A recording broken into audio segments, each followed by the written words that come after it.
and I am doing this call from Bangalore, India, at the beautiful new Nvest campus. You can see half the campus behind me, the other half is in front of me. And so it is a good 6:30 a.m. here, and we have an incredible support team that works for you guys during the day. So they work night shift here that just left. They leave at about 5 a.m. And then the day shift, the engineers and the marketing analysts, they all come in about 1.5 hours. So this is a perfect slot for us to do this webinar. Forgive me if I'm a little less coherent than usual, as I've been up for a long time, but I'm super excited to do this webinar, and I am really excited to see how you guys respond to the information I'm going to be sharing with you today. So just some housekeeping rules about myself and the way that I conduct webinars. I will be talking quite quickly because there is a large amount of information that we have to get through. I speak with the understanding that everyone that's hearing this has some experience and or knowledge about the cryptocurrency space. You don't have to be an expert, but I'm assuming you guys have a little bit of propensity or understanding about it. And I also will be going through several websites, and when I mean several, I mean like 13. And I'll be referencing a lot of online literature. I'll be screen sharing that with you guys. Don't be too concerned with writing down the website links, because I can just email that to everyone that's on this call anyway. So that would save you a lot of frantically trying to record things. This webinar is also being recorded and will be posted online for anyone to be able to see after. And at the end of my presentation, I will be opening it up for questions from whoever it is that has them. So if you have questions, wait till the end. I will address each one. I promise you that. And if at any point you cannot hear me, if there's a discrepancy in the internet connection, please let me know, and I will make sure that this will be rectified. And the answer to that, Mr. Tigley, is yes. So again, without further ado, let's rock and roll. It's been a good 2 weeks since I did one of these webinars. As I've been traveling a lot, so I'm really excited for it. And I hope you guys enjoy.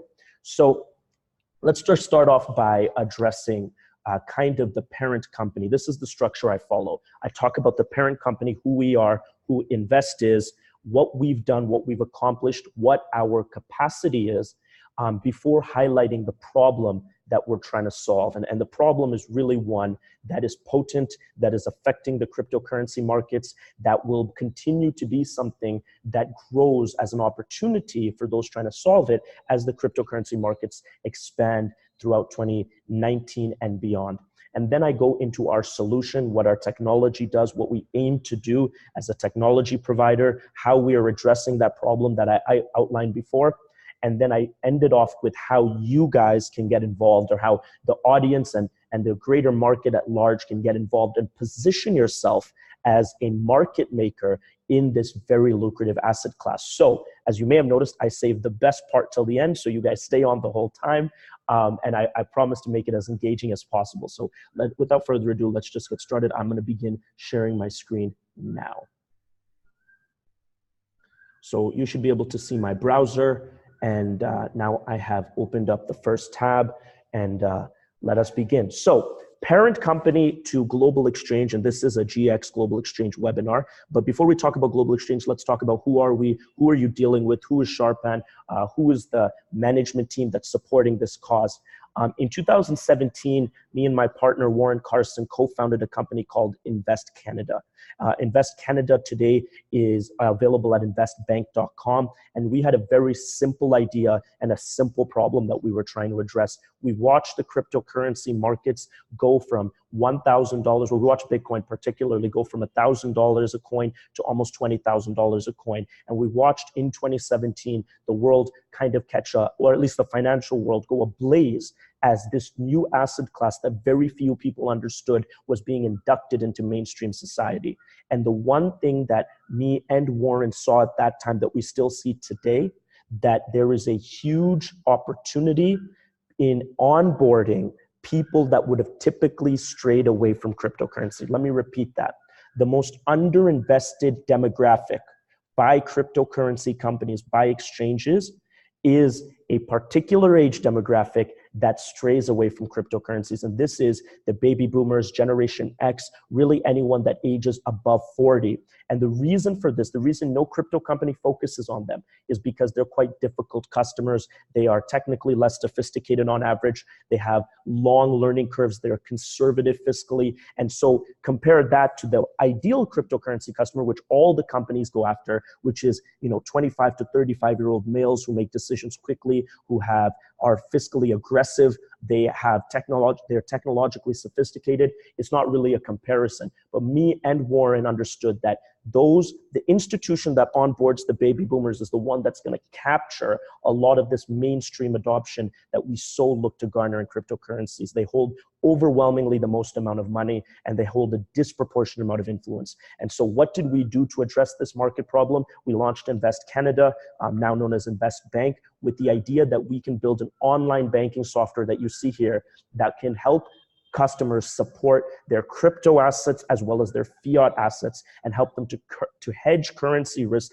over long periods of time so they can have long-term planning with their cryptocurrencies, but do it with physical distribution centers. So let me repeat that. It's an online software just like Coinbase or anything else, but we have physical distribution centers. You might even call them physical branches, where we onboard people who have less propensity into the cryptocurrency market. So to show you the scope of our operation and what we've done with Invest Bank, I'm just going to show you a quick video as to what Invest Bank looks like. We have a retail strategy that complements our online banking strategy, where we go in and we acquire physical bank branches and turn them into Invest Bank's places of education and onboarding for the average person. We're the first company in the world to do this, and it has given us such a head advantage as we look to onboard this specific this specific demographic. So this is our flagship branch in Toronto, Ontario. It is a former TD Canada Trust that for people that are in Canada, they probably know that. If you're watching worldwide, then that's a very large Canadian bank that we have now overtaken their branch and made it into a cryptocurrency branch. So let's watch the video.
Oh, the volume is very low. Well, it was just music that played in the volume, so forgive me for that. But you guys can catch that video on YouTube. Just type in Invest Bank and you'll see it.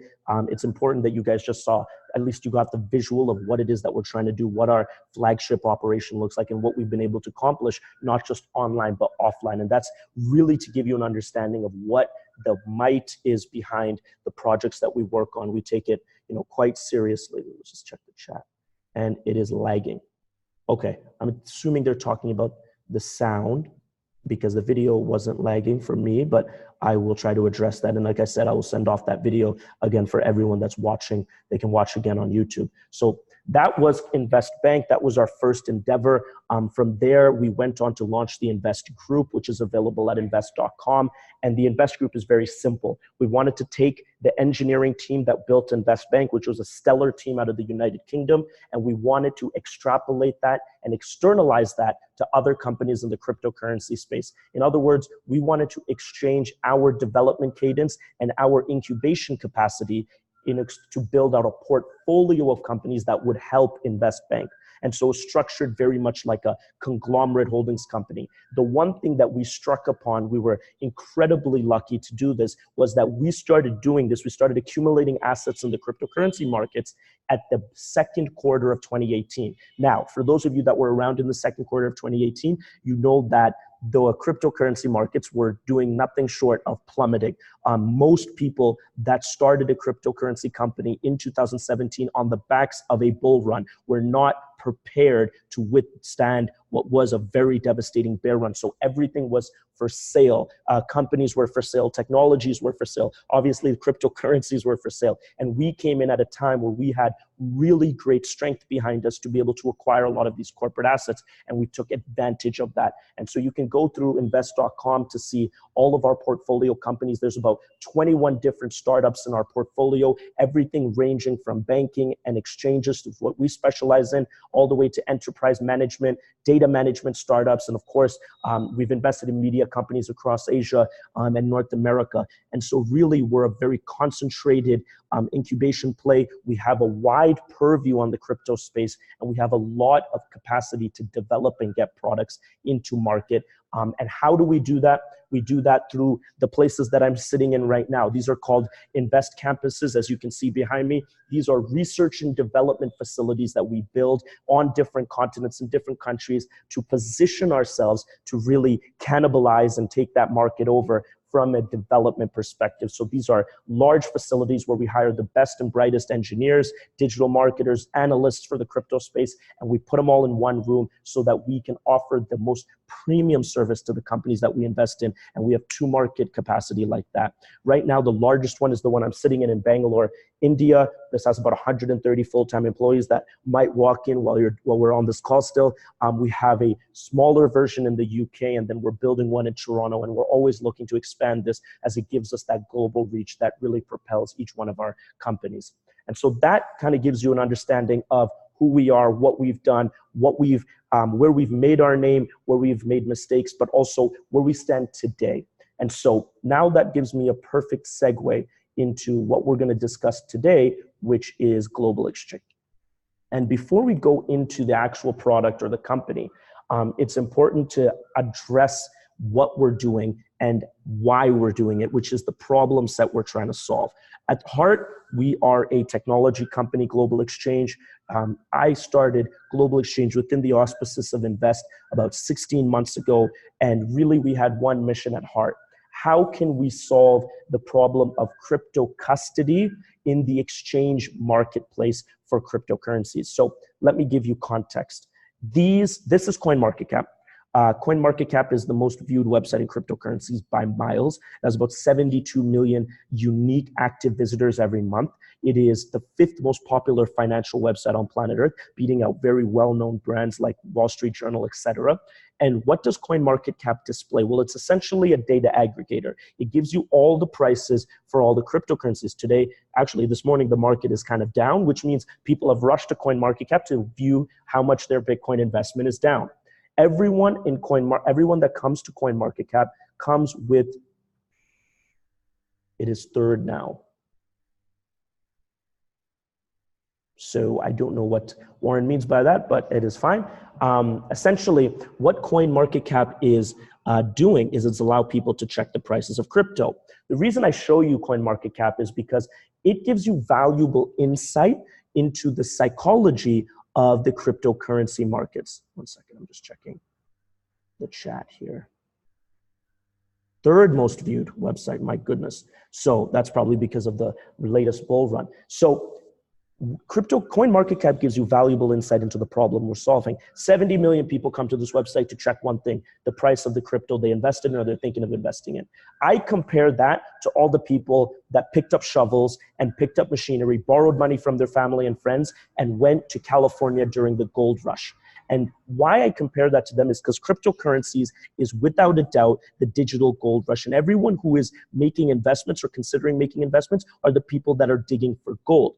What CoinMarketCap also illustrates to us are the very smart market makers who are profiteering off of that eagerness. So these are the people that I would say are analogous to the people who sold shovels and sold that machinery to the people who are digging for gold. And these are the exchanges. In other words, there's a whole group, there's a whole business model that doesn't require you holding the price risk of any cryptocurrency, but still allow you to make money in every single transaction and make money off the growth of the market. What I love about CoinMarketCap is it gives you all of that data. So it gives you all the cryptocurrencies. You can see everything about them, but it also gives you all the exchange data.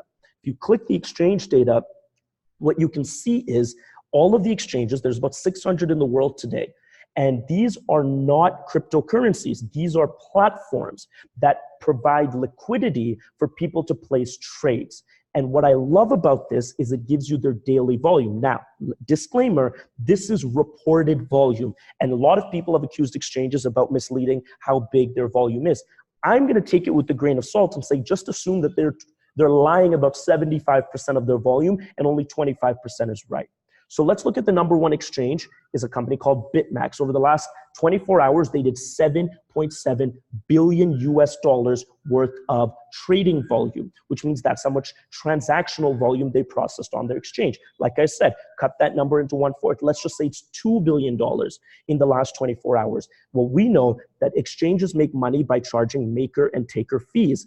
I'm going to be conservative and say they only charged a 0.1, not 1, a 0.1% maker or taker fees on all of those exchanges that they processed, which is not true. They charge more than that. They also have deposit and withdrawal fees, but let's just assume it's 0.1% on $2 billion, which is 1/4 the reported volume. That would still be $2 million in gross profit yesterday. And as you saw this morning, the market is down 5-6%. The market was up 11% yesterday, but they don't care. They make money whether the market's going up, down, or sideways.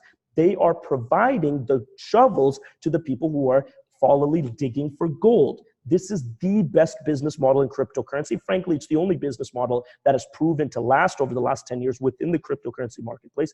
And the shocking thing is that look how fresh these exchanges are. The largest one by trading volume was founded in July 2018. That means it is turning 1 year old today, and they are printing money hand over fist. Some of the exchanges are older, but really there's not much older than 2014 on this list. And these exchanges are all tackling a single problem. Provide people liquidity, give them a place to make trades, and they will come, they will exchange. So we have uncovered, we're not the first ones clearly because there's 600 exchanges doing it, the best business model in cryptocurrency. So you can imagine, as the market goes from, what is it today, 318 billion back to 850 billion where it was, and beyond that, who is going to be the real profiteers? It is not going to be the people that are holding Bitcoin or Ethereum or Ripple or Litecoin or whatever it is. It's going to be the people that are steadily profiteering off of it.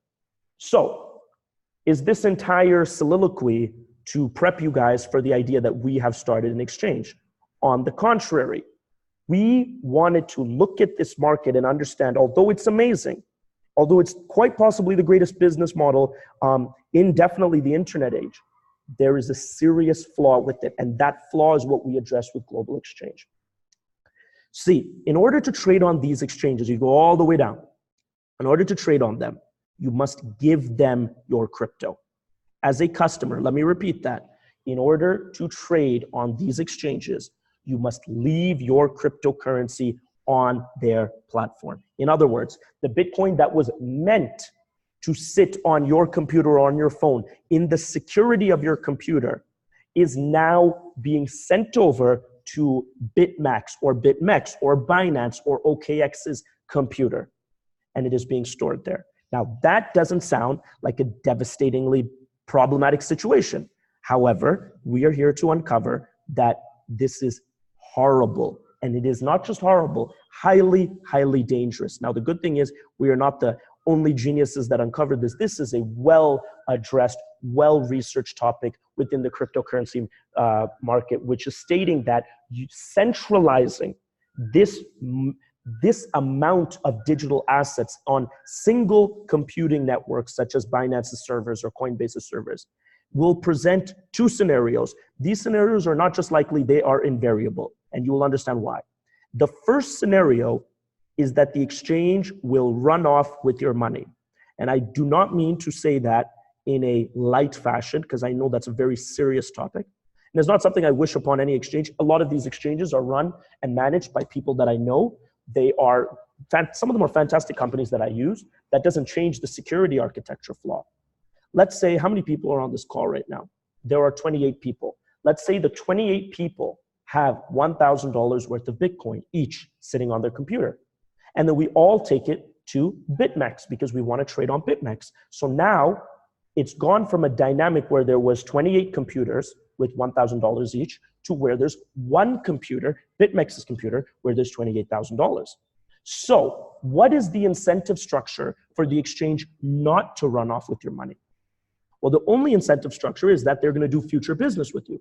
Well, that type of game theoretical equilibrium doesn't last long, because as soon as it's not profitable for that to continue, there is no legal or technical recourse for you to get that money back if they so choose to leave. Because unlike fiat currency, there's no bank you call and say, hey, so-and-so took my money, get it back. Once you hand over your private keys, those private keys are what encrypt your position on the blockchain that allow you to transact. And you hand that over to the exchange, there's no getting your money back unless they want to give it to you back. And for those of you that think that can't happen, please just Google exchanges shutting down, and that will make my case. But let's assume that that doesn't happen. Let's just assume that the exchanges aren't being negligent. Negligent is a key word, because that doesn't mean they're just malevolent where they're trying to shut down. They might just be poorly managed. They might just take undue bets. They might just have some idiot as one of their engineers who decides to leave some portal open. I mean, just the variables are incredible, but the fact of the matter is when you put all the money in one place, any one of those variables are they're hyperbolized, and the effects are the ramifications are devastating. But let's assume they're not negligent. Let's say they are audited every day. Let's say their compliance is on tack. Let's say they have the best intentions, long-term thinking. The next issue that will happen, if the first one, negligence, doesn't happen, is that they will get hacked. That is not a choice. That's not something anyone wakes up thinking about. It is just a matter of how you're positioned. And let me tell you, there is no cyber security fortress on the internet that cannot be broken. It just hasn't been broken yet. So remember my analogy, 28 computers have $1,000 each. That means there are 28 separate encryption systems. My password is Sharpan is the best. Warren's password is I love cheese 123. And he has some 2FA installed and XYZ. A hacker has to spend time and money getting into my system with no guaranteed result. I might have $1 million on my computer. I might have zero. And so he's going to have to do that 28 times to get our $28,000. That costs money. On the alternative, once we take all of our money to BitMEX, he now knows that these exchanges have a boatload of money on the other side. It's just easy to tell. And they have a mono security system, meaning BitMEX has a probably very sophisticated security system, but it's just one that the hacker has to penetrate. Once that's penetrated, all that money is gone. So now you just have to think, how much money would you spend to steal more money if your job was stealing money, which is what it is when you are an unethical hacker? Well, even if a company like Binance spent $12 million a year on cybersecurity, it's $1 million a month. And they're holding $13 billion of assets on a single computing system. Why wouldn't I spend $30 million trying to get into that? It's just basic game theory. And so they will all get hacked. They know that. That's why they're also taking the same precautions we are to starting to try to decentralize. But remember, it's not easy for them to cannibalize their own business model. A lot of people ask, why hasn't someone done global exchange first? Why haven't the exchanges done it? Because they're making so much money. Why didn't General Motors invent Tesla? I mean, that made perfect sense. Why didn't IBM create Microsoft? Why didn't Microsoft then create Google? That made perfect sense. Why would they cannibalize their own business that's turning out this type of profit? And so the idea of security and still accessing the liquid markets, that brings me to my next point. Why do we sign up for this, including me? Why do I voluntarily go and sign up for these exchanges along with 96% of the crypto community to just leave our money on an exchange where we know this will invariably go wrong? I'll tell you why. Because we, as a market, are addicted to liquid order books. That's a fancy word for saying we like to have the ability to trade quickly. I have a Bitcoin, I want an Ethereum, I can make that trade. I have an Ethereum, I want a Stellar, I can make that trade quickly on Binance, in microseconds actually. And so the addiction of liquidity and fast trades just willingly allow us to go and give away the keys to the kingdom, as I call it. And so The question is, what are we going to do about this? Well, the market itself is a very effective machine. It started to produce a solution which is called the decentralized exchanges. For those of you that don't know, all of these exchanges are centralized exchanges, meaning the order book, the matchmaking engine, is on a central computer, and the custody of the crypto is in a central party. Okay, that's a centralized exchange. A decentralized exchange like IDX or Ether Delta says that is stupid because of the reasons I listed. Let's put the order book on the blockchain, so every transaction has to be validated by a miner, just in the same way that every Bitcoin transaction is. And let's decentralize the custody so we can let anyone keep their crypto on their own computer. Well, the issue with that is that it's tremendously slow. Anyone that's sent to Bitcoin knows how slow it can be to post every transaction to the blockchain. It's almost like saying, well, you guys are addicted to McDonald's, fast trades, quick order books, but how about you don't eat McDonald's and you go eat some broccoli? Well, that's not going to go very far with the people that are addicted to eating McDonald's, because they're addicted to fast trades and convenience and great user interfaces and beautiful designs and branding and all of the things that the exchanges bring. You cannot tell them to go to an open source exchange that they barely understand, where every transaction has to be posted to the blockchain. That's slow, painful, and frankly clunky. And I love decentralized exchanges. That's my take on a product I use and love. So decentralized exchanges are not ready for mainstream adoption. That's why they encompass about less than 4% of the trading volume. So we thought there had to be another way. Well, 16 months later, and a lot of development work later, we've come up with our solution. Now, our solution is not the only solution. It's a good solution. We think we're tackling the problem, but we're open to other solutions. And the way that our architecture is formatted is open to collaboration with many other solutions. So that was the birth of what you guys see here, which is, where's the website? Oh, it's on here, Global Exchange. So Global Exchange, which is available at globalexchange.com, short form GX, is the world's first exchange operating system. So let me pause there. What is an exchange operating system? Well, the reason you've never heard about it before is because it doesn't exist. We made it up. But we took principles that have worked in other subsects of computing. Microsoft built the world's most popular operating system. You are probably watching this video using that operating system called Windows. Apple built a very beautiful and cultured operating system called macOS. Linux built, in my opinion, the best operating system, which is open source. Android is the operating system that almost 80% of the world uses for their phone. iOS is an operating system that's used by iPhone users. But what is an operating system? Well, you can Google it and get the exact definition. Essentially, what it does is it processes computing. In other words, it makes the hardware manufacturer relevant by giving you guys a standard way of dealing with your computer. So IBM, Lenovo, HP, Dell, they're hardware manufacturers. They make physical computers. They are all irrelevant because of Microsoft, because you don't care what computer you're using. You just care that it's Windows because you know how to use it, because they've standardized the engagement policy, because they've given you the complete luxury to do whatever you want. You can have Microsoft Windows using that to read emails. You can use it to do your taxes. You can use it for anything. And so that type of disintermediation of functionality combined with standards, because it's same Microsoft on all hardware manufacturers, made modern day personal computers a reality.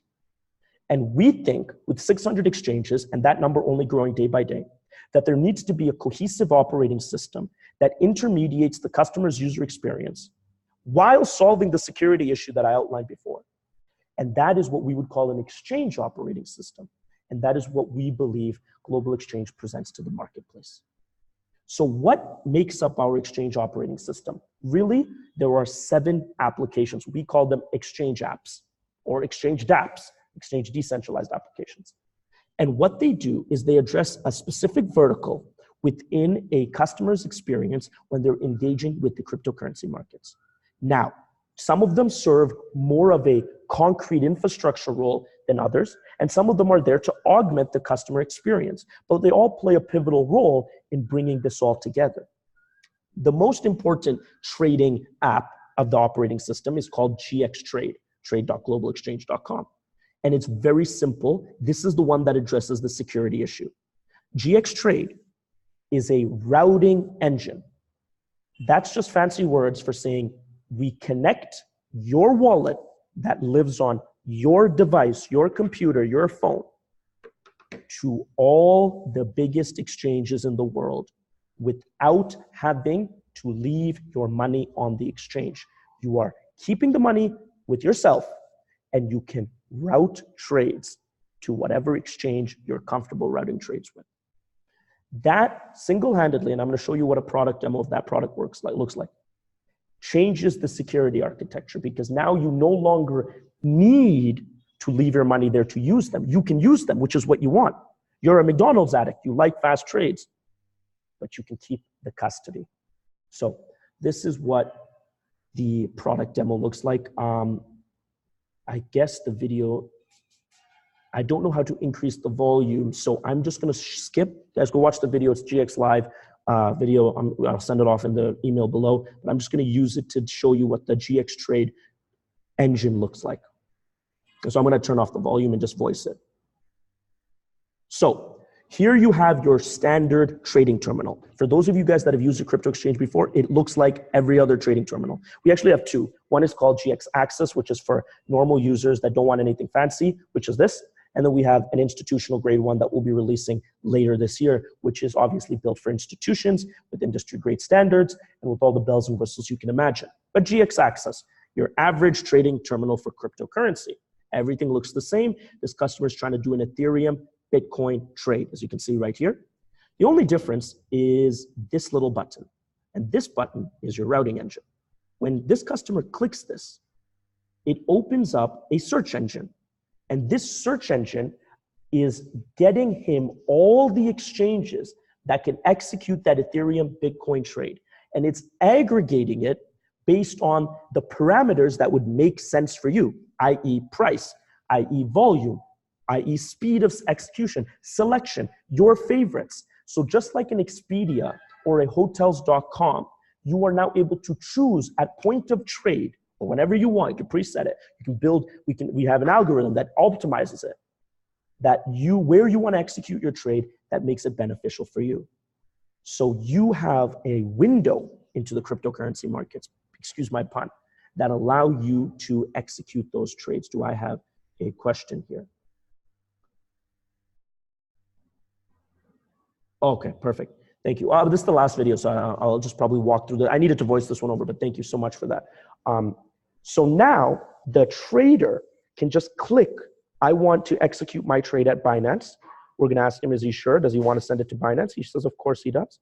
And automatically he gets all of Binance's pricing data. He gets all of Binance's order books, and he can, every trade he routes goes straight to Binance. And if the next one's to go to OKX, the next one's going to go to OKX. You are no longer captive at the hands of any of these platforms, but you're still getting what you want out of them. Execution. This is the way to address that problem while still giving a moderate response to what people are looking for and are accustomed to. And that's GXTrade. So like I said, GXTrade would obviously be one of our fundamental applications, as it addresses the key problems that we want to talk about. The other fundamental application is called GX Markets, which you see right here. And GX Markets has its own website, markets.globalexchange.com. And GX Markets is one of the world's first decentralized money market protocols. What is a decentralized money market protocol? The reason you probably never heard about it, because again, it's very new. Couple companies are testing it out. We're one of those companies. And essentially what it's saying is, in order for cryptocurrencies to be mass adopted, they need to have liquidity.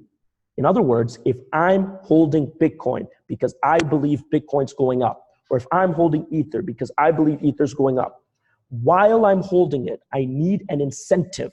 Just like when you hold dollars, you are incentivized, i.e. interest rates. I need liquidity because I might need to pay bills. I might need to run my business. I need an ability to short. These are all things that are missing in the cryptocurrency markets that exist in the traditional financial markets because there are no money markets. Money markets and traditional finance are large aggregation of liquidity pools, usually only utilized by large governments and large banks, institutions, insurance companies, where they do short-term debt exchanges that provide the interest rates that you guys are accustomed to seeing. We build decentralized money markets, which essentially take the role of a money market maker in the real financial world and put it on the blockchain, let a smart contract intermediate it, and we've built one on Ethereum, and we're currently building one on EOS. We're going to build one on Neo and on Cardano. And those are 4 separate smart contract platforms. It's very simple. You have now the ability to short. You have time value for money, which is interest. You have the ability to borrow against your crypto, which gives you portfolio liquidity. How does this work? It's very simple. I bought Ethereum. Let's say I bought it at $200. Let's say it's valued at $200 today. I'm going to hold Ethereum for a long time because I believe it's going up. That's the only reason I bought it. I get to now take my Ethereum and put it in a money market, which is just a click of a button. That money market contract is a smart contract living on Ethereum's blockchain, meaning there's no central party. We don't touch it. We don't actually know about it. That's built into an auditable open source framework. Obviously, we build a wallet infrastructure that allows you to engage with it, but we have no control. It's completely open source. Okay? So now I put my 1 Ethereum in my money market contract.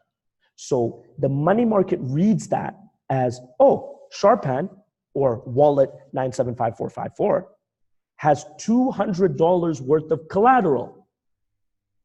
Now it gives me the ability to take out of the money market up to 50% of my collateral.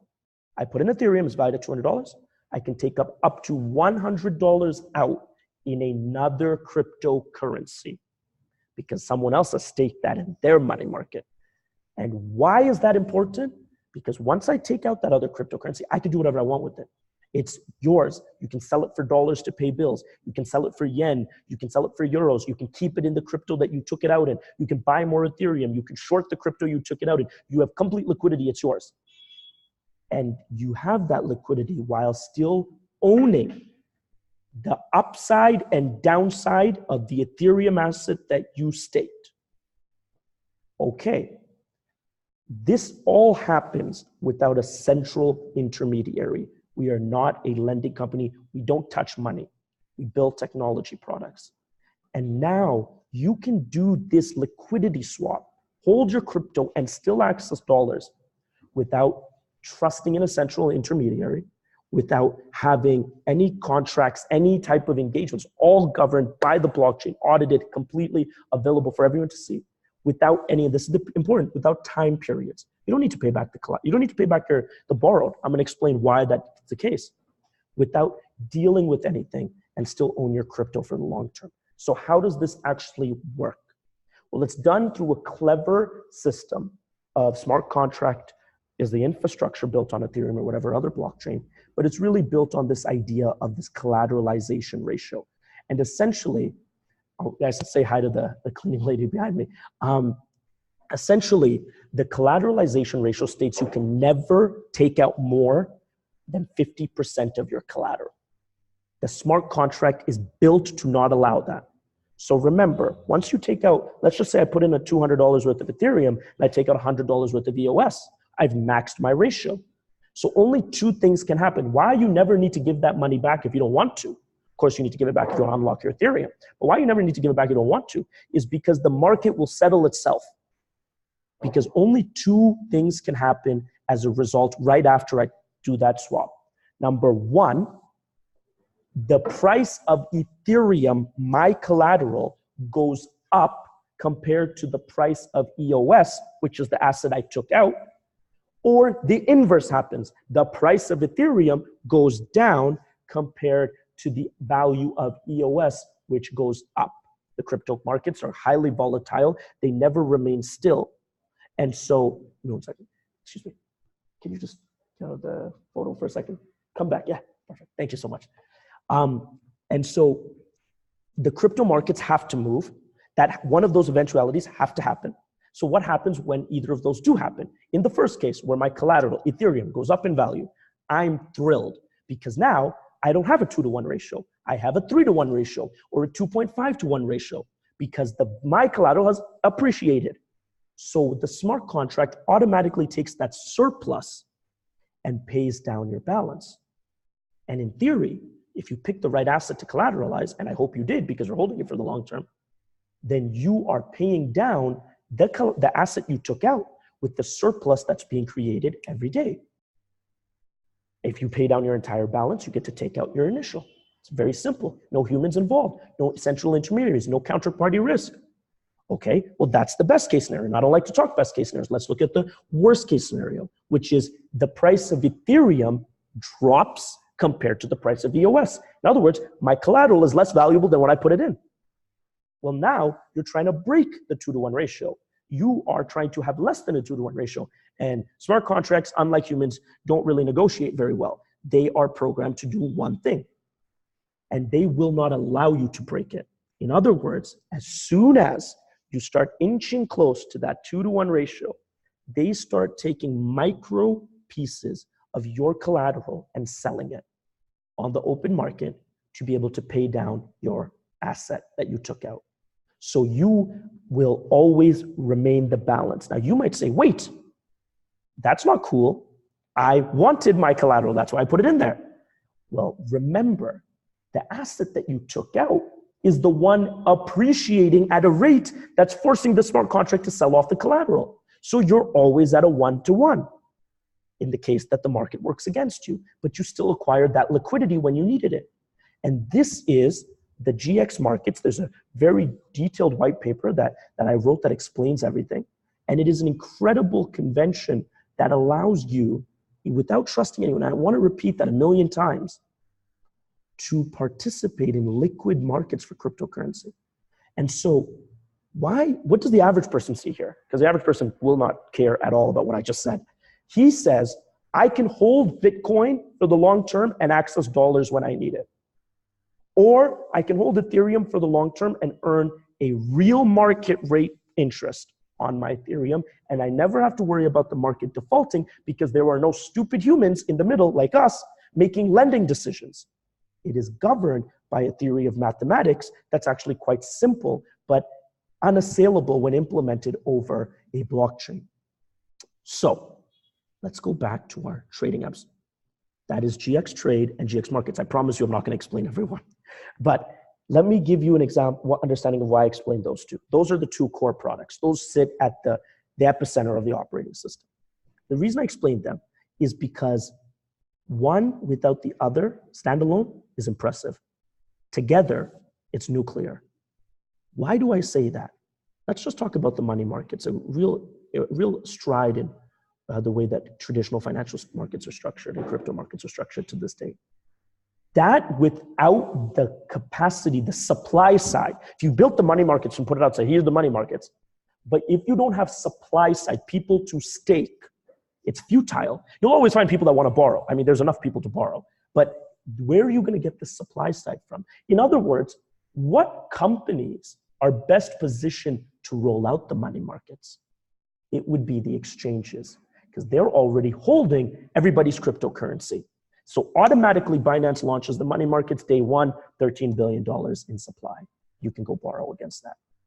Well, for us, we think we could have released this just to the exchanges. We think there's a more intelligent way, or definitely a more meritocratic way. If you release this to the public with their ability to take the money back off the exchanges using GX Trade, now they can leave the money in the money markets, their own money market contracts, and leverage against it and earn interest on it. And whenever they want to trade, they just have to route the trade from their money market to the exchange that they want to. And so it is the homogenization of GX Trade and GX Markets that I believe makes this operating system so lethal. The remainder of the apps are high touch. They're there to serve as augmentation to the user. You have GXLive, which is already open. GXLive is live at live.globalexchange.com. This is actually already live, and it is a trading social network. It functions as like our Yahoo Finance. Analysts from all over the world go every day. They write reports. They write market analysis reports. It's a great ecosystem that helps the trader access news. We have GX Academy, which is an end-to-end online learning platform we're launching that allows content creators to create courses about crypto. It's Udemy basically, and it allows users to be able to take those courses and pull them in and watch them. And so that is two examples of products that we've already launched that provide augmentation, helps the customer use this operating system. You have GXAlgo, which is an algorithmic trading software, essentially allows you to turn English into Python. In other words, you have a cool strategy, you plug it into GXAlgo, it gives you a bot. You have GXT Central, which is basically GX Trade, but it connects your wallet to DEXs, decentralized exchanges. And you have initial fund offering, which if I started talking about today, we would be on here for another 3 hours, which is that remarkable. To give you just a little teaser, because I'll be releasing a video about this on YouTube. You've heard about initial coin offering. Well, we own initialfundoffering.com. This is going to go to ifo.global exchange. We also own initialfundoffering.com. And we've propagated this idea that you can have a same smart contract architecture for crypto funds. And you can change the way that money management is done through, again, that idea, don't trust, put it in code, decentralize. And that's what we do with the IFOs. It's going to change the way that fund management's done. And again, it's just a piece in this operating system. So that is a high-level overview, believe it or not, of the product line. We can go into depth in the technical sense about any one of those, but I will not do that to you guys on this call. I apologize for already the amount of jargon that I've spewed. I wanted to give you an idea of how seriously we take the problems that we're solving. So lastly, but definitely not least, which is the reason you guys got on this call, how does this benefit you? Or how can it benefit you? Well, once we built the technology, once we built it, I sat in this office or in our other campus with our engineering team and our marketing team. We said, the greatest technologies in the world, so quote of mine, the greatest technologies in the world are in a closet. Meaning, if no one uses it, it's not that great. And so we wanted to figure out what's going to be our distribution strategy.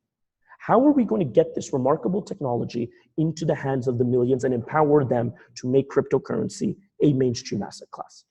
Well, we have two strategies for that. The first one is a very conventional one in the cryptocurrency space. We launched our own token. Nothing truly out of the blue there. We have a very interesting platform, a set of applications, and the utility token behind our operating system is GX token. GX token is our native cryptocurrency built on top of Ethereum that allows access to these trading applications and aggregates it. It regulates the supply and demand curve of our operating system. In other words, imagine when Windows launched, Windows 95, they came out with Windows Coin, and they said that we're going to give the operating system away for free. If you hold Windows Coin, you get XYZ feature, you get XYZ cloud storage, you get XYZ computing capacity. And that governs the supply and demand. So this operating system never has any constriction issues. It's essentially what GX token does. There are, and you can come to deck.globalexchange.com to learn all about it. There are 350 million GX tokens, completely open source, auditable on Ethereum. Out of the 350 million, we are selling 300 million. 50 million is held in trust by the company. The 300 million tokens we're selling are distributed across 3 phases over fiscal 2019. And believe it or not, it's as simple as 100 million in phase 1, 100 million in phase 2, 100 million in phase 3. Phase 1 went from January 1st to April 15th, which was our private distribution cycle, where we really didn't want to talk about it. We didn't want to tell anyone. And it was for primarily setting up the necessary infrastructure that we wanted to deploy. All due to make market-making bots. We had early stage token buyers, and it was just a pre-setup for what we're doing now. We're currently in phase 2, April 16th to July 31st, selling 100 million of the tokens. And phase 2 is really our pre-launch. It's where we're gearing up for the market. Obviously now it's public, people know about it, people are getting involved. And then there's phase 3. And phase 3 begins on August 1st. August 1st is an important day for us because it's the day that our product goes live. It's the day that our token is open for open exchange operations, meaning it's going to be traded on secondary markets. And after the launch is when the token goes into phase 3, where another 100 million is sold. And people can buy into the token if they want access to the product when it comes out, if they want the utility that comes with it. And that is a way, that is number one way for people to get involved with the token, the operating system. The second way, which is the reason you're on this call today, is quite possibly the most innovative distribution strategy in cryptocurrencies, something we are terribly proud about. And we feel extraordinarily stupid for not coming up with it earlier because it is so common sense. We built this product as a distribution product. It has captivated our company. It has taken over our community. It is becoming one of the very few viral products that we've seen in this space.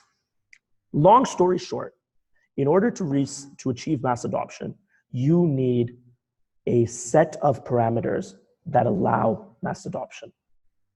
And cryptocurrency actually ticks the boxes on a lot of those parameters. And the boxes it doesn't tick, like the arguments against cryptocurrency, that it's confusing, that it's hard to access, and that it's ephemeral, that it's up in the air, it's internet money, those are all true. It's very confusing. It's very hard to get, especially if you don't live in North America. And newsflash, you can't touch it because it's in cyberspace. And so there's no getting around those arguments, especially those three. When we did studies on this, we found out that, wait, those three arguments are existential realities for multiple financial assets that have gone mainstream. Insurance, very confusing, hard to access, and it doesn't exist. Mortgages, people think they understand it, but they don't really understand mortgage code. It's hard to access, and it's ephemeral. Derivatives, any type of second market trading, registered investments, whatever you want to go down the list, anything really, any financial products that's abstracted from an underlying asset is all those categories. And yet the world has adopted them. At least mainstream financial markets have been adopted them. What's the difference? What is that one thing that the cryptocurrency markets needs that other financial markets have gotten? You need a network of brokers. Now, that doesn't sound like rocket science, but cryptocurrency doesn't have brokers, because the way you found out about cryptocurrency is someone told you about it and then they left you to figure it out. And if you cared enough to go do your research and sign up for an exchange and set up a hot wallet, cold wallet, private keys, figure out how you can get some Bitcoin and send it in there, then you're one of the very few people who do direct-to-consumer finance. You care enough to go learn about this yourself. Newsflash, the rest of the world doesn't. The rest of the world needs someone to hand this to them. And there's nothing like that in crypto, because everyone's focused on their own currency, their own product. There's no agnostic product that allows you to push the cryptocurrency markets forward. And that's what we've created. We've created the world's first brokerage product that allows anybody to become a cryptocurrency business. In other words, you launch your online brokerage, leveraging our technology, and now you, whatever corporation or individual, become the single point of entry for your customers into crypto. You become Coinbase itself. How does it work? Very simple. Step one, you get your own website that we build for you that has a very custom domain name. This domain name is your identification within the GX Broker network. Anytime a customer comes to your website, they have the option to do one of three types of transactions, and this covers the entire breadth of our operating system in the cryptocurrency markets. They can buy tokens into ICOs that are ICOs, IEOs, ITOs, STOs, whatever it is that are coming to the market. So these are illiquid assets. They're getting first to market access, not a specific token, any token.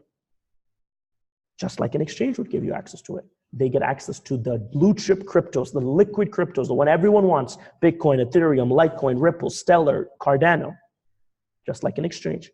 And they get access to digital cryptocurrency transactions, crypto to crypto trades. This is dollar crypto, this is dollar tokens, this is crypto to crypto.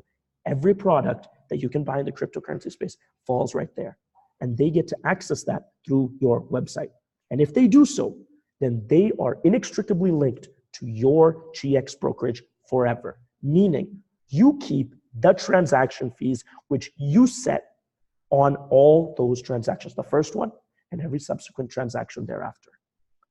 You now have the full power of an exchange without any software development, any compliance, any customer support, any onboarding process, because you take all of that from us. It is an end-to-end product that allows you to capture the value, all the transaction fees, become the market maker. while not dealing with the complexities. We are building a Shopify business model here for anyone to, again, capture that value, not just for today, but every transaction. Build a book of business, build a toll road in the greatest traffic jam that's about to be fiat to crypto, crypto to fiat, crypto to crypto. Step one, how do you do this? It's very simple. Step one, you register. In order to become a broker, you have to buy a GX broker license. This license costs $500 US. And that license gets you the brokerage, your website, your technology, your back office, the ability for you to transact. And it gets you $500 worth of our token, the token that I already explained. Those tokens signify your business. So as long as you're keeping those tokens in your wallet, you get to run your business, earn money. When you want to sell your business, you just sell your tokens on the open market, just like you'd sell any other token. It's a very simple business model. I will come back to why that's important. Step two, you have your link. You share your link with whoever you want. Someone wants to buy crypto, you send them your link. Someone wants to buy Bitcoin with credit card, bank transfer. The simplest onboarding process you will ever see for cryptocurrency. Someone wants to get in on the latest token, send them your link. Someone wants to do crypto to crypto trade, send them your link. You now become the arbiter. You're the market maker. Step three, manage your business. We give you an end-to-end back office suite that we're improving every day. That gives you functions like the ability to set your own fees, that give you functions like the ability to manage withdrawals, that give you functions like viewing your business. Everything is done for you. You can see some of the stats, some of the countries that we're in. And I'm going to show you what it looks like. This is what the brokerage landing page looks like. This is my brokerage link, token.globalexchange.com/checkout1. That's my ID. I send this to my customers all the time. They can buy Bitcoin. Right now, they can do one of two things before launch. They can buy Bitcoin, which is obviously the most popular thing, and they can buy our token, i.e. becoming a broker. So they can either sign up as a broker or they can buy Bitcoin. And when they want to buy Bitcoin, they go through what I consider to be the simplest checkout process on the market, which we've just redid. So some of the brokers, existing brokers on this call haven't even seen this yet. This is the new checkout, one page, simple. We've heard what the issues are, and we fixed it. You come here, you select how you're going to pay. E-transfer, wire transfer, credit card. We ran credit card transactions for the last couple of weeks, and we have experienced tremendous growth. And now we're revamping that so we can have unlimited credit card processing by the time we launch. But you just pick how you want to buy. Your customer picks how he wants to buy. Let's say it's e-transfer. Then he selects, does he want it instant? Does he want it in 24 hours? Does he want it longer than that? Is he willing to pay a premium fee? All of that stuff is here. Then he puts in how much Bitcoin he wants or how much dollars he wants to spend. I want to spend $100. Estimate price. It now gives me a live quote. Guess what? The fee of the broker yourself is baked into that live quote. You set that in your back office. It could be 1%, it could be 10%. We don't care. Enter your name, email, phone number, address. Put your Bitcoin wallet. If you don't have a Bitcoin wallet, no problem. Keep going. Because one of our support agents will reach out on your behalf to onboard them into whatever wallet they want. We're agnostic. Agree to the terms and conditions, proceed to payment. Everything is taken care of. And then if they want to become a broker, they can become a broker. You get paid off of not only your transactions, direct transactions, but every indirect transaction. After August, when the exchange launches, people do crypto to crypto trading 30 times a day, you're getting paid on that. After our token allocation is done, we're letting you sell any token direct to consumer. But you now become the face of cryptocurrency. Let me repeat that. Our brokers are the face of cryptocurrency. We probably have like 260 brokers in this beta launch that we've done all over the world. They are the new face of cryptocurrency. They are what solve the problems. They make it real for the customer because you can touch them. You can't touch crypto. They make it simple to access, the simplest access point in crypto. And number three, they make it easy to understand. The final caveat I'll add to this is, this right here, GX Broker, is the greatest tool for any existing crypto enthusiast. Whether you're already in a crypto business, whether you're already a trader, whether you're already an education company, you're in an affiliate marketing company, I don't care. Your customers need Bitcoin to get started. They need Ethereum to get started. You can now capture all of that instead of telling them to go to Coinbase. And you get to keep that transactional revenue. You're building the book of business that will move with you from company venture to venture. It is the single greatest opportunity in the crypto space because it's non-competitive. You are solving a tremendous problem. and you are being the onboarding ramp. The two things I'll finish it off with before I open the questions. Number one, not only do we take our role as a technology provider seriously, but we take our role as an arbiter of the cryptocurrency markets even more seriously. During the day, this room is filled, they'll be here in time. During the day, this room is filled with crypto enthusiasts, devs, security architects. This campus is just a vibrant place. During the night in Asia time, it's filled with a support team. What we call them consultants, GX consultants, because you know what they're there to do? Provide our brokers with 24/7 support. Because the brokers don't do anything. All they do is drive traffic. We onboard everyone. Every broker gets a 24/7 private chat with the technical specialist, the founding team usually, and sales analysts that they can leverage. Anytime you want anything done, just hit your chat, private chat. Every customer gets a 24/7 support chat. So if they have questions about their purchase, they can track it, and they have real-time, real people support. WhatsApp, email, phone, direct to them. All of that's free for our brokers, covered in the fact that we're building out this incredible brokerage network. So whether you're a cryptopreneur, you're a crypto business, you're just an enthusiast, you're looking to learn, you want to be the market maker. Whether the markets go up, down, or sideways, the brokers are making money. And to tie it all up, especially for those that have had questions about the token economics, what makes our token valuable? I will really want to answer this question because I think very few people understand this. We have 7 trading applications. Binance, with one trading app and their one utility token, BNB, that allows you to get cheaper trading fees on their centralized exchange, is now the 7th or 8th most valuable cryptocurrency in the world because they have 350,000 daily active users that buy Binance to get cheaper trades, i.e. they're in a utility on an exchange. We have 7 of them. But that's not even where the token value comes from, although that's an incredible driver of demand. How do you keep your GX brokerage? You must keep the tokens. In other words, the company is not even selling tokens. It's selling business models. It's selling franchises. And in order to continue operating your GX brokerage, you keep your tokens. So do the math. We only have 300 million tokens. Every time someone signs up, they're constricting supply because they're taking tokens out. They're going to hold it. And so after we sell out the 300 million tokens, you can't buy brokerages directly from us anymore. You have to buy it from someone else who already has the tokens. Well, if they give up their tokens, they're going to lose their brokerage. So the simple analogy I like to make is, let's say they bought in at 500. Token goes to 1,000. So they basically, the 50-cent token goes to $1. Now they have a $1,000 asset. They can choose to sell that. They can choose to get out. That's what would happen in traditional markets. They make money, they get out. But in this case, if they sell their tokens, they're giving up their business because there's only a fixed number of brokers. These brokerages are not just tokens and or businesses. They are rights to make transactional revenue. Even if they're only making $200 a month as a broker, which is a remedial amount, that means every 5 months they turn over the value of their asset. It's like having a rental property that every 5 months pays the property. I don't think you're going to sell that. So there's very limited amount of people that will sell it. But if we keep encouraging more brokers to sign up, and of course more brokers that will find out about it will sign up, that drives up the token immensely. So we have a simple job: create an outstanding operating system, drive broker adoption. That creates the demand for the token. That incubates the entire process that we're talking about. That is global exchange in a nutshell.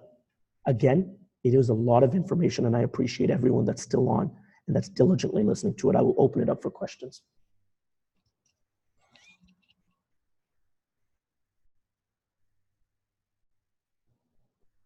So you can just type your questions into the chat, or Bruce raised his hands. Bruce, if you want, I can put you on and you can ask a question, or you can just type it into your chat, whatever you're comfortable with.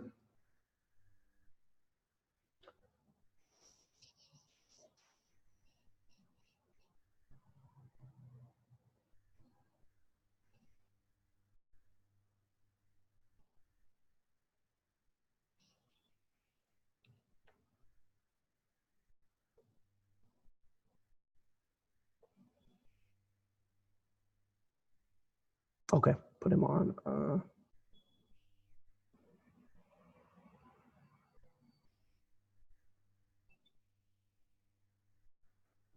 Okay. Hello, can you hear me? I can, Bruce. Perfect. Just a simple question. if one were to sign up as a GX broker with a certain email and then later on update their email with a different email, is the transfer, is it simple? I mean, like, is there like a security process, or like, is it easy to transfer over to a Okay, different email? that's a good question. Let me try to answer it in a succinct fashion. You can transfer it over an email. You can't do that yourself. The security process, you have to request one of the support agents to do it, because it does, everything is tied to the email. Your affiliate, like your ID, your broker ID is tied to your email. And so there's a process. Right now it's done manually by your dedicated support agent, but probably in the future you'll be able to do it yourself after some validating questions. So that's the answer right now.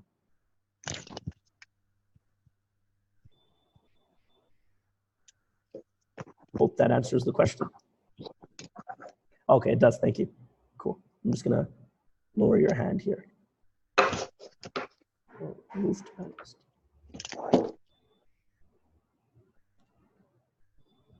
Oh, definitely don't want to do that. Cool. All right. So, question. Rod has a question. Let me raise Rod. Rod has been raised to a panelist. Rod, you're muted. You're gonna have to unmute yourself, or maybe I can unmute you. Okay, there we go. I can hear you. There we are. Can you hear me? I can. Amazing. First and foremost, unbelievable job, brother. Thank you so much for doing this. Appreciate it. We know how busy you are, and we're all on board to help you change the world here. But my question is, I'm sitting with a friend who, just like myself, kind of introduced to this kind of world back in 2017. And something you said tonight about a lot of people that didn't have the experience or the understanding or education, you know, with what happened, kind of panicked and maybe were hurt somewhat by a platform. I was wondering if you could somehow say what the difference is here, just to kind of help her with some of that comfort and peace of mind.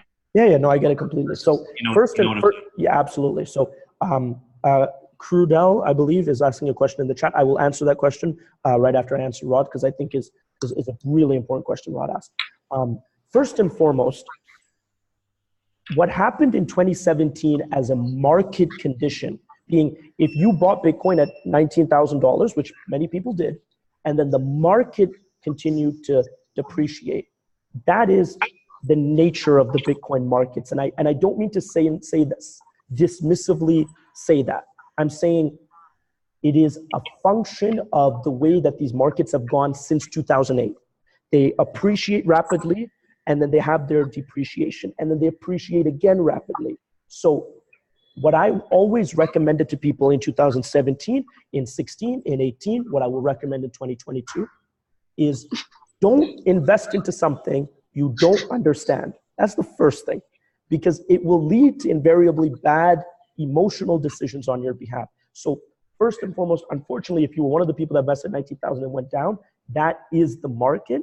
And there's no real way to heal that except further education, further diligence when you're making new investments. That's just a general market condition. But I think what Rod's asking is, in the boom of 2017, there were a lot of opportunistic people that understood that many people in the market had no idea what they're doing. You can call them financial predators. They wanted to take advantage of the hysteria by leveraging the fact that everyone wanted to get into crypto. Oh, no, I don't want to take it off. If I put it up like this. Yeah, there were many platforms that came out that did a lot of negative things, many ICOs that came out that did a lot of things. First and foremost, that is exactly the problem we're trying to address. Not only do we think you shouldn't trust some obscure company, we don't think you should trust the biggest exchanges in the world, and for damn sure you shouldn't trust us. We don't require your trust, because we're not asking you to hand over the most pivotal thing, which is your custody of your crypto. Always understand that you have to look at the incentive structure of a platform. Does an exchange do well if I do well? Not necessarily. Does an exchange have incentives that could make them act in against my fiduciary well-being? Well, yes, they do. So what we're trying to solve is that type. We're trying to fix that type of power distribution. It would be so much easier for us to launch an exchange with all of our capacity. It would be so much easier. We are cannibalizing that because we think that same problem Rod just brought up is one that's devastating and could hurt a lot of people, have hurt a lot of people, and we hope to be a solution. So that's just on the side of how our entire product line, let alone our philosophy, is based around don't trust anyone. Build systems that don't require that empower the user. That's just, so I always say, don't believe people for what they say, look at what they do. Everyone can say that they're in it for the best interest of their user, but what's your incentive as a company? What's your architecture? What does your product do? Well, you can just look at ours and see what it does. Number two, and I think that first answer I just gave you is a technical answer as to why we built ourselves in a way where we can't do that. Number two is a sentimental answer, which might be even more visceral. We are putting a face to cryptocurrency. You don't even know the owners of most exchanges. You don't know the CEOs of most cryptocurrency companies. This is myself. There's Mr. Warren Carson. There's our wonderful management team. We're as open as ever. We have physical branches. That's not really the most effective way to run an illicit operation, putting yourself out there like that. More importantly, we're providing a product by where everyone is incentivized to act at the betterment of their customer, whether you're a broker, whether you're Nvest, whether you're a global exchange. We are credentializing the space, not through regulation or some type of great, a holier than thou soliloquy, but because we believe that the greatest form of cryptocurrency is where everyone keeps their own crypto. Everyone is the point of access to crypto, and everyone benefits off of increasing the total market share of this tremendous technology. So there's a technical reason why we are different. Not just us, there are other great companies that understand this and build technology products where they can't steal, where they can't do these things like we have because we don't have access to your capital.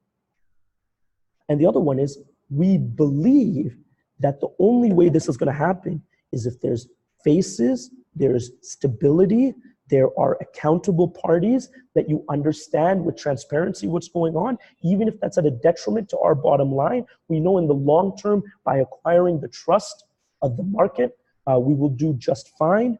And that is not just the philosophical model of our company, but it's the technological one. I hope that answers the question.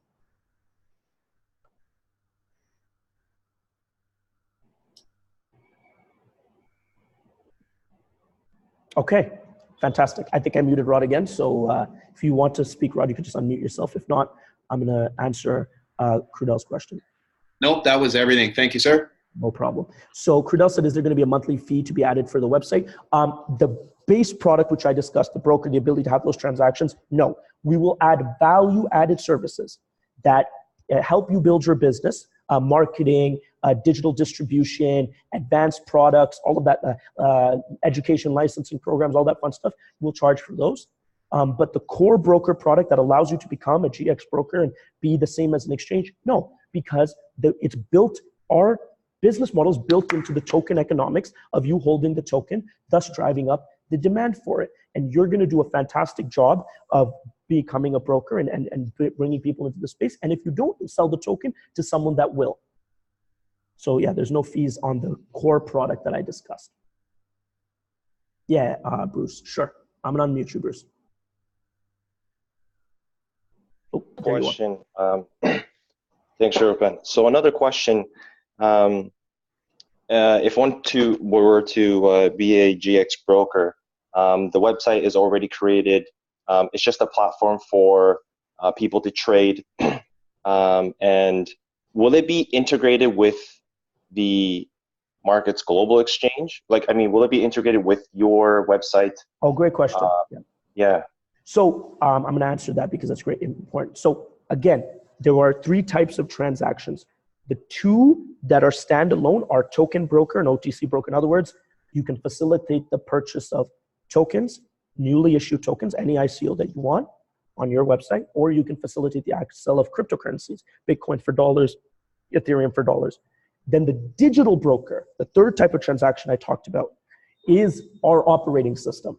So whether it's the GX markets or GX trade, whether you sell our education products, whether you sell, there's all of that customer value commissions baked into that. So digitally distributed products, which is our operating system, are a part of transaction number 3. Now we have built, just to add on to that, we have built an incredibly comprehensive compensation architecture. We've invented a technology called broker chain that actually allows you to get paid out on every single transaction that happens in your entire brokerage, irrespective of how many brokers intermediate that. I have a webinar on that and a great documentation on that as well. But to answer your question, yes, the entire operating system acts as a GX broker. I mean, a digital broker transaction. Plus, you could do the fiat to crypto, fiat to token thing as well. But most of the digital broker products are coming after August in our launch. Right now, it's the token broker and the OTC broker that are available for our brokers. But then when we launch the remainder of our operating system, that gets pushed into your brokerage and you have access to everything.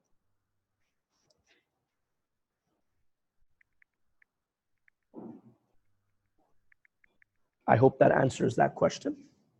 Perfect, it does. So again, I am going to wait to see if anyone has any further questions, because these are delightful, delightful questions. And if not, I'll wrap it up in about 2 minutes. And I hope that you found this informative. So again, last shot to ask questions. Oh, 2 more questions for Bruce. Wow, let's rock and roll. Can you hear me? Yes. Okay, sorry. So one would be, it might, you may not know, I'm not sure, but I just might as well ask is, would this be considered a brokerage firm if I were to incorporate this business? Do you want me to answer that first, or do you want me to hear both your questions? Are they related? Yeah, I'll answer that first. Okay, great question. Many people have confusion about this. No, we are not a brokerage firm. We made up the name GX Broker because we found it fitting. It has no correlation to any registered investment product.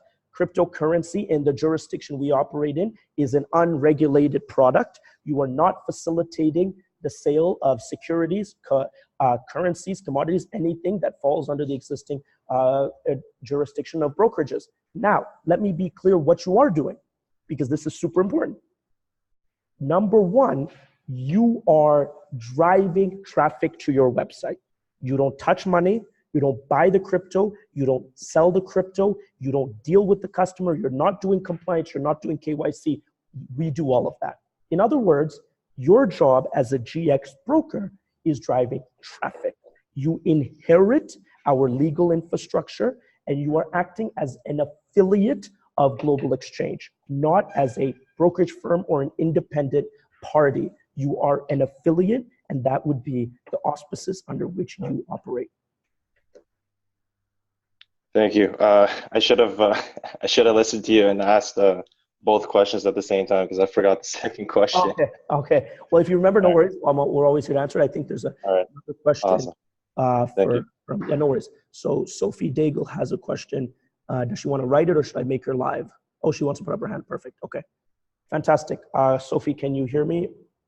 Yes, I can. Can you hear me? I can. Great presentation. Thank you for the information. It's very, it's a lot of information, but yes, we're grasping it. Yeah.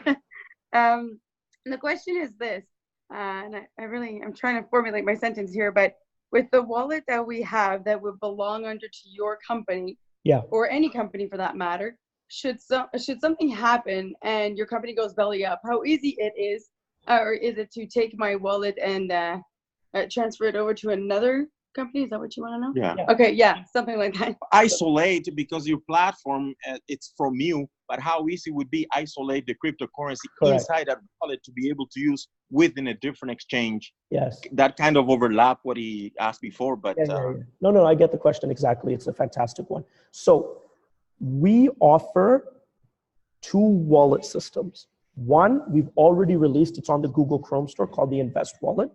That is a decentralized wallet. In other words, we have no idea and no control over it at this point, because we've just released it and it's open source. When you put money into that wallet, you get a set of private keys that no one else knows about. If tomorrow we shut down and there was $1 million in that wallet and you can no longer find it because our company shut down, you take those private keys and you can put it into any decentralized Ethereum wallet and access your funds. That is the beauty of non-custodial wallets, which is what we believe in. I can do a live demonstration right now. I won't because I'll make a video about it on how you can do that. With no access to our wallet, take the private keys and put it into a different wallet and access your crypto. That's the first answer. The second one is what we really provide is the connecting piece between that wallet that I just described, which gives you ultimate control, to the liquid exchanges. Now, the reason I talk about that second wallet is a hot wallet, which is what you're probably accustomed to on multiple exchanges, which would mean you're giving the private keys up to be on the platform.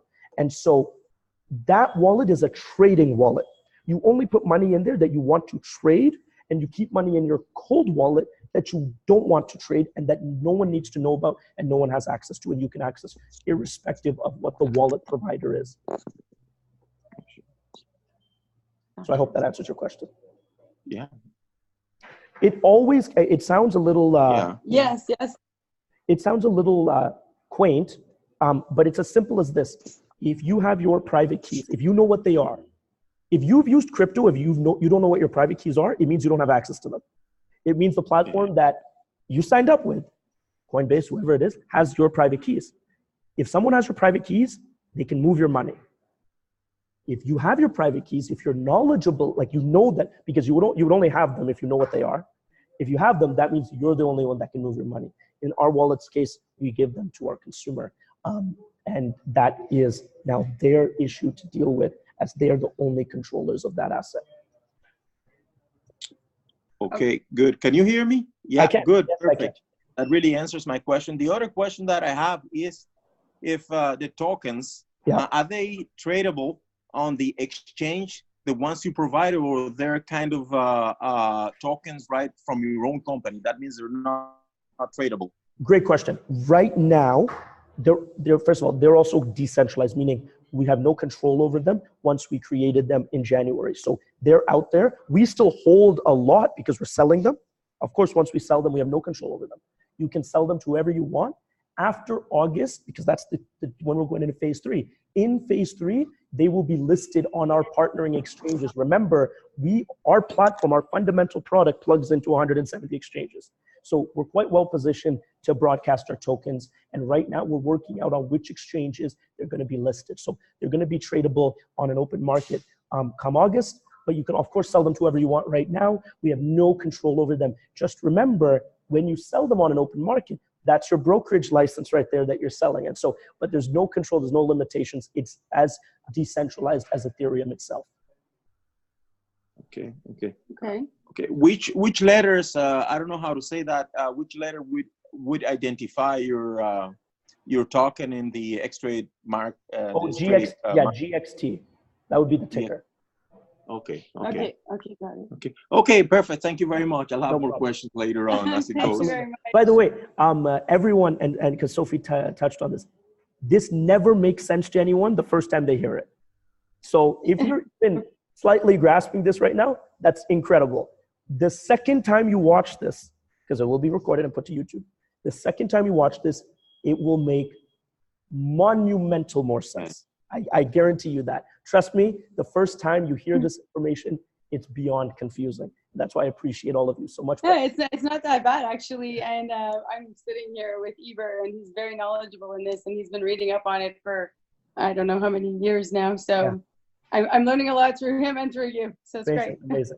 Perfect. So I'm just going to put you back on mute and answer the final question, okay? Thank you. No problem. So Crudell asks, at what point can you withdraw funds as it increases without closing for your brokerage? I'm not understanding the question exactly. I'm going to take a shot at it anyway. If I'm wrong, clarify. Your commissions that you earn, you can withdraw at any time. All of Global Exchange GX Broker works in weeks. Right now on week 27, so 27th week of the year. Our weeks go from Monday morning, 12:01 EST, to Sunday night, 11:59 EST. And whatever commissions you make in that week are available for withdrawal in your back office 2 Fridays from then. And you can make as many withdrawals as you want. Actually, while you guys are on the call, I'm just going to share my screen here and show you what that looks like. And I'll be the final thing because I think that will clear up a lot. So this is what your back office looks like. Go to stats.globalexchange.com. Oh, perfect. It doesn't keep me logged in.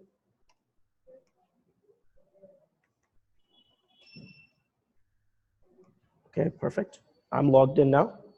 And as soon as you log in, this is what you see. You see your brokerage at a glance. It will pull all of your statistics for you. It will tell you how many users you have, how many brokers you have, how many customers you have, how many directs you have. This is your checkout link that identifies, that's that link I talked about. You have campaigns, so you have digital marketing tools built into this. You can buy more crypto here as yourself. You can see your entire GX brokerage transactions here. You can manage, and this is the big one.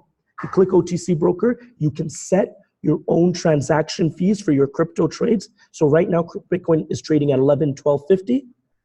I have a 1% fee, so I'm making $112 for every person that buys from my website. And that's the price of Bitcoin that my customers see. I can change this to 5%. I can choose what products I want to offer. I can look at my earnings. I can see my volume. And if I want to withdraw, just click this, click withdraw, and I have 5 payment withdrawal mechanisms off the top. I can withdraw into GXT. I can withdraw into any Ethereum wallet. We can wire the money bank to bank. If you want it in fiat, you can withdraw in Bitcoin, and soon you'll be able to withdraw to your Nvest bank account and spend it on the Nvest prepaid Visa card. And so again, this is an end-to-end solution, and we're improving this on a day-by-day basis. But I did want to show you guys that there's no captivity here. This is the perfect complementary tool for you, meaning we want you to do other businesses, everything else, because this is the perfect infrastructure tool for you. So yeah, that's just to address the withdrawal question. I hope that answers that. Okay, so if there are no more questions, I do have to hop off and get back to these guys, as everyone is going to come in the next 2 hours. And Rod Norville raised his hand. Let me address Rod Norville.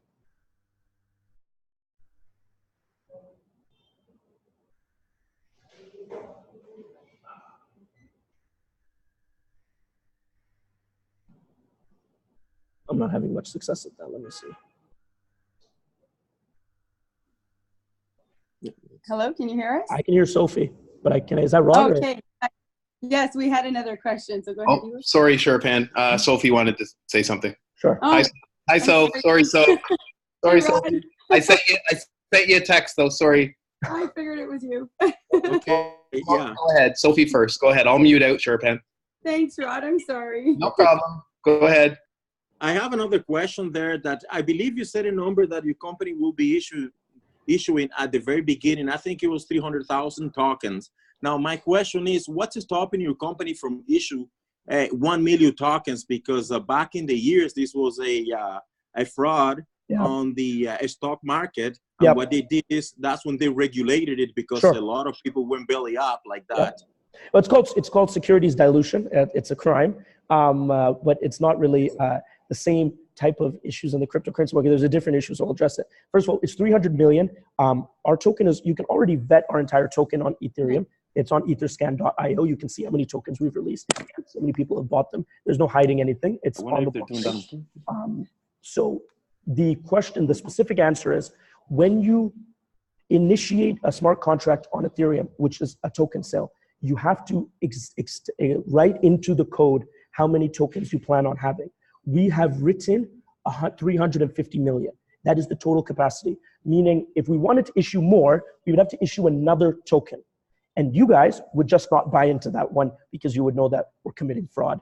This is the big difference between securities and tokens. There is really little room for manipulation if they're truly decentralized. So there's 2 schools of thought. Bitcoin schools of thought, Bitcoin itself says fixed cap, 21 million, and that's it. From the day Satoshi Nakamoto initiated the Genesis block in 2008, you can never add another Bitcoin token. Ethereum is the opposite side. It's a floating cap, meaning Ethereum can add more Ethereum anytime they want. And they have reasons for that. They tell their people that. we believe in Bitcoin school of thought. We have 350 million tokens, and we're going to live with that number for better or for worse. And we cannot change that as it's written into the code itself, which is available for everyone, which now is several thousand blocks in, that we can't change that. We can, of course, issue another token, but that would require us convincing everyone to buy it again. And I don't think we would be super successful at that.